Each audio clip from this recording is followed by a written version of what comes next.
What's up, guys? So you're out going to buy a new car, and all of a sudden you find yourself on the lot doing the John Travolta thing. You know, the meme last year, COVID, looking around at toilet paper. Well, now you're at a car lot kind of doing the same thing. Where, where, where are all the cars?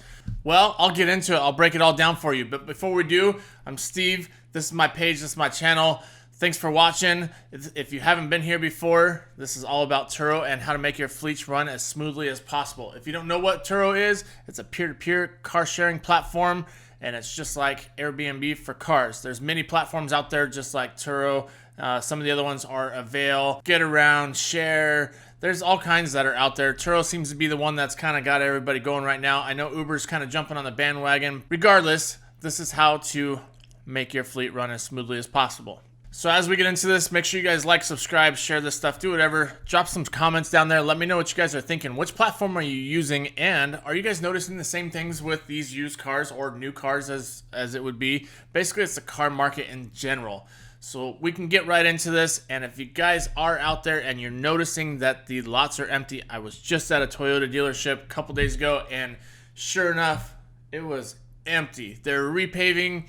And I just kind of laughed. I'm like, oh, well, that's kind of a weird time to be repaving. And the other dealership, the sales guy was just laughing. He's like, they're repaving now because they can. There's no cars on the lot, which was kind of weird to me. I knew that there was a chip thing going on with the cars for new cars, but I thought Toyota was pretty well set with this.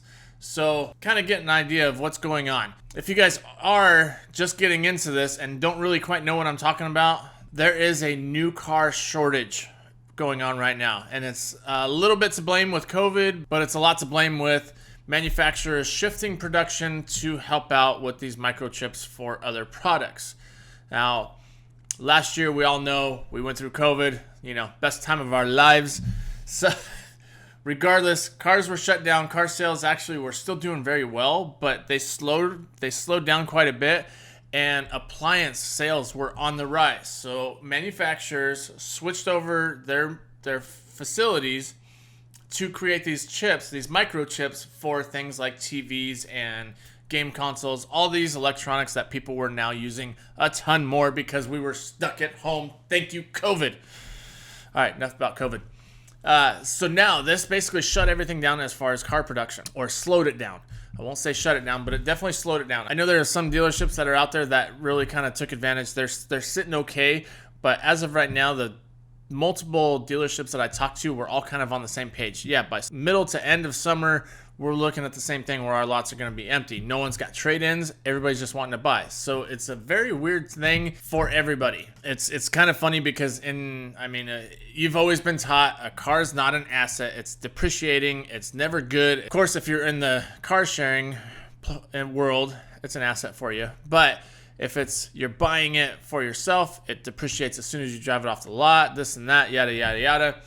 Well, this is for the first time in our lives flipped. You could actually go out and buy a car right now, hold on to it for a little bit, and don't quote me on this, don't do this. I am not a financial advisor. I'm just kind of giving you an idea. But you could go out and pick up a car, basically sit on it for a couple months, and you're set. You can sell that car for a profit. Now, I've seen this with other cars. I've seen this with our other fleet that we had. We had some cars that were, we were looking to offload them here a while back, and actually around December or January, February, we're like, hey, we can do this, and we're like, man, this just isn't going to work. We're upside down on them, this and that. Now, all of a sudden, we just checked them out, and it's like, holy crap, we're actually sitting positive on these things. It's weird. A buddy of mine just bought not just bought, but it's fairly new, Mercedes AMG and the SUV, and he's honestly looking at flipping this thing already because he's already positive couple G's on it. So it's like, what's going on here? And it's definitely due to this microchip. So I will tell you right now, if you're trying to get into Turo and you're trying to build your fleet, it's going to be a little bit more difficult. It's harder to find these deals.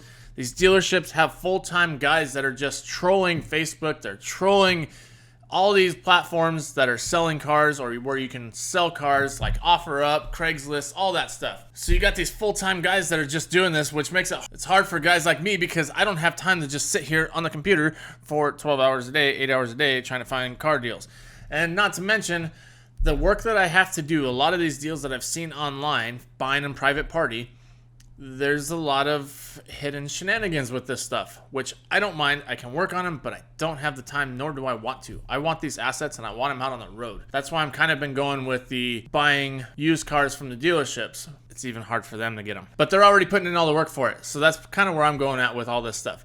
That's why I'm going to the dealerships buying used cars. It's a little bit worth it for me to, just say, here, you guys fix it. You guys do all the maintenance on it and I'll come pick it up. I'll pay you for it. Work smarter, not harder. Let's go back to these microchips. So that's a thing. Like, these cars, they're nowhere to be seen. I know that there was the ship that blocked the canal that probably changed up some things. Regardless, I'm not going to say the whole world's doom and gloom. It's just weird times.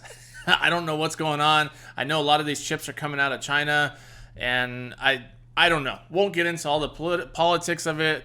All I know is the chips are back ordered. I want to say it's like almost a year and a half. So that's why car sales are booming right now. It makes it suck for us as fleet owners. But you got to do what you got to do. The other thing I can say, and this is just me thinking in the back of my head, I'm thinking, oh man, you know what? I need to go buy some TVs. I need to go buy some appliances, because what's going to happen is they're putting all these factories in order to make those microchips for cars now. They're taking it away from appliances. So that's just how my head works. I don't know if this is actually legit. So like I said, don't quote me on this. Don't go out and buy a bunch of appliances, because I don't know if that's actually legit.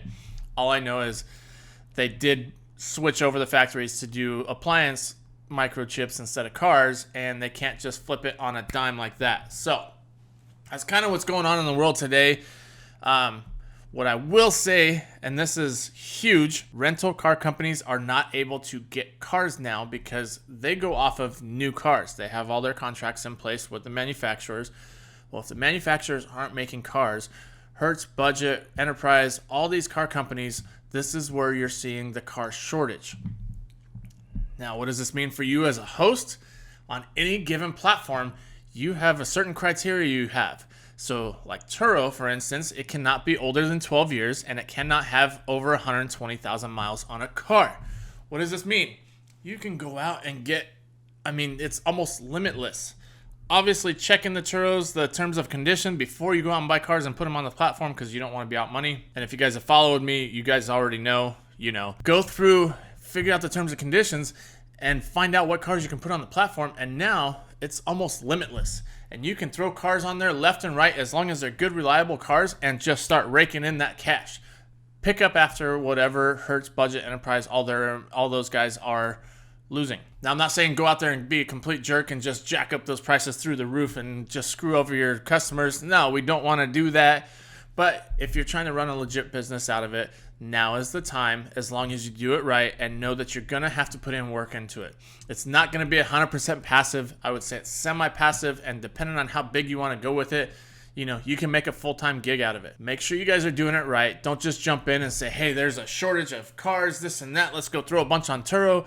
No, you're going to have to do work. You're going to have to do your research, figure out what you guys need to do, and keep following some of my videos, because I tell you exactly how to price your cars, how to figure out target market, how to figure out market pricing for each car. So check that stuff out, but definitely know you are going to have to put in work to it, and you are going to have to not get attached to these cars and make sure you're getting cars that you can afford. We'll leave it all with that. Like I said, the chip thing is going to be interesting the next couple months. I'm curious to see what happens with these dealerships, if they really are having issues with it.